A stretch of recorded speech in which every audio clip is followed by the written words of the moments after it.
Hello friends, ഞാൻ ഇന്നുണ്ടാക്കാൻ പോകുന്നത് ration അരി കൊണ്ട് തൂവിച്ച് വെച്ച ചോറാണ്. അതിന് 1 ടേബിൾ സ്പൂണ് നെയ്യ് ഒഴിക്കുക, 1 ടേബിൾ സ്പൂൺ ഓയിൽ ഒഴിക്കുക. എന്നിട്ടൊരു കഷ്ണം ഉള്ളി എടുത്ത് വഴറ്റി വെച്ചിട്ട് പട്ട, ഗ്രാമ്പു, ഏലക്ക ഇതൊക്കെ ഇട്ടിട്ട് ഒന്ന് വഴറ്റുക. എന്നിട്ട് പിന്നെ വെള്ളം ഒഴിക്കുക. ഒരു ഗ്ലാസ്സിന് 1.5 ഗ്ലാസ് 1.25 ഗ്ലാസ് വെള്ളമാണ് ഒരു ഗ്ലാസ് അരിക്ക്. അത് ഒഴിച്ച് അരിയിട്ട് ആവശ്യത്തിന് ഉപ്പിട്ട് അടച്ച് വെച്ച് കഴിക്കും.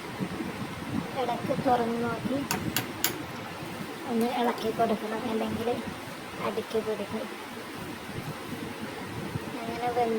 അങ്ങനെ ഇടയ്ക്കിടയ്ക്ക് നോക്കിയിട്ട് വെന്ത് കഴിഞ്ഞ് അതിൻ്റെ മേലെ ഗരം മസാലപ്പൊടി വിതറുക.